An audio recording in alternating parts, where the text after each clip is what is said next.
the refinery is coming back in very good quality to perform and compete optimally. Yes, the fact that it was built in 65 is, yes, it's true. But most of what is left of 65 is just the major static equipment and the metal frames. So for me, the refinery will come back in force and it will be very competitive. We have refineries in the world that are over 100 years. The basic static equipment, which is just the metallic part you see, stays fundamentally the same. Upgrades happen over the years. Yes, the old Port Harcourt Refinery was built in 1965, but as time went on, the instrumentations were upgraded, equipment were upgraded over years. So when we started this project, it was awarded in 2021, April to be precise.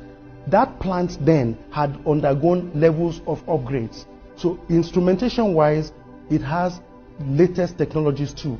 For instance, the distributed control system, it is the latest we have in the market. So the refinery is coming back in very good quality to perform and compete optimally.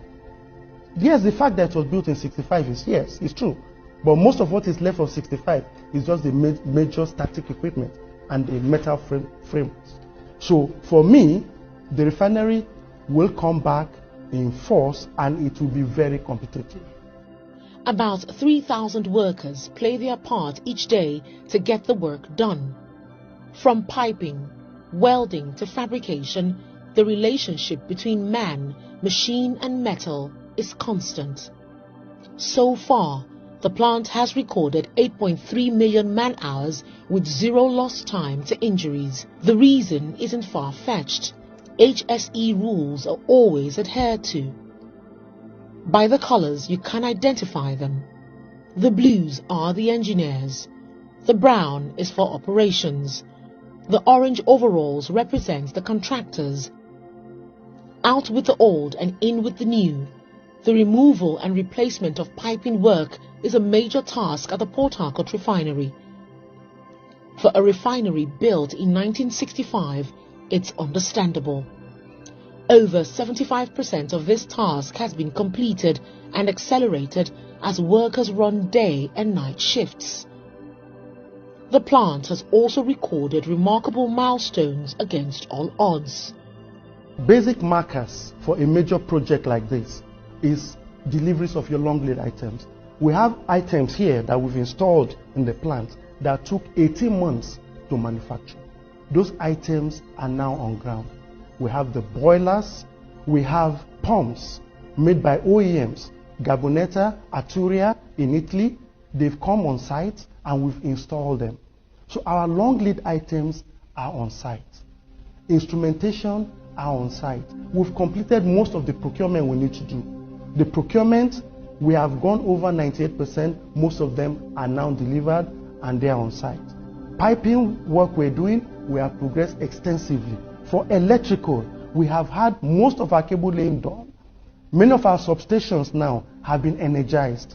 So when I say December is feasible, yes, because we have really progressed extensively.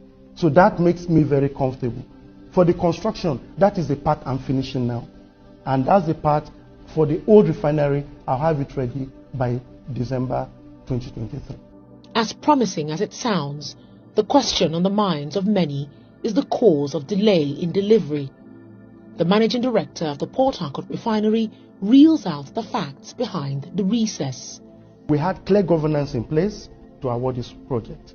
However, when we came to the tendering process, remember 2020, COVID came upon us. And we worked throughout the COVID. We were interfacing with the OEMs, with the contractors, potential contractors then, bidders, throughout the COVID. And we ended up at award in early first quarter 2021. Remember, COVID was still with us then. That was when we awarded the project. This contributed to the initial mobilizations and placement of our long lead items. Now, here it was, a lot of the factories in the world were shut down. China was shut down, Europe was shut down, so there was a lot of force majeures by the OEMs because they couldn't produce them on time. That was one of the factors. This also added to the extended COVID shutdown in China. It took a while for China to open up. Also, the global supply chain was broken. We had so much problem sourcing our parts, even getting these parts now delivered. So that was the first one that was the issues that caused the delay. And as we're coming out of COVID, the Russia-Ukraine war now hit. The sanctions on Russia and the countries that were affiliated with them, and also getting these materials out became an issue. To even worsen it, the global manufacturers of arms also came into the market. Remember, this plant operates on very smart technology. Sadly, you may know that these smart technologies are what drive wars. So when the global arms manufacturers came in, they are the big boys. They took everything off the market.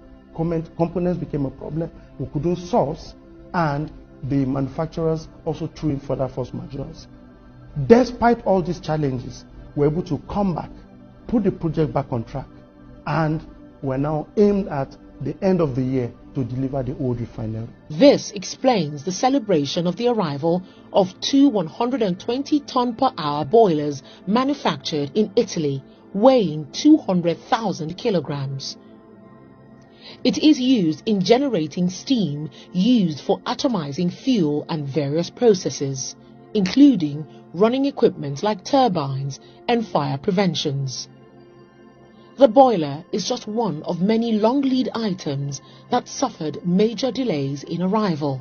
On completion of the rehabilitation, the refinery will produce petroleum products such as liquefied petroleum gas, premium motor spirit, dual-purpose kerosene, automotive gas oil, and low and high pore fuel oil. For the managing director of one of Nigeria's biggest and oldest refinery, the success goes beyond the operations that will begin in December 2023. So the beauty about the rehabilitation going on in Harcourt Refinery is that we imported a lot of long lead items, and these equipment are going to serve us for generations to come.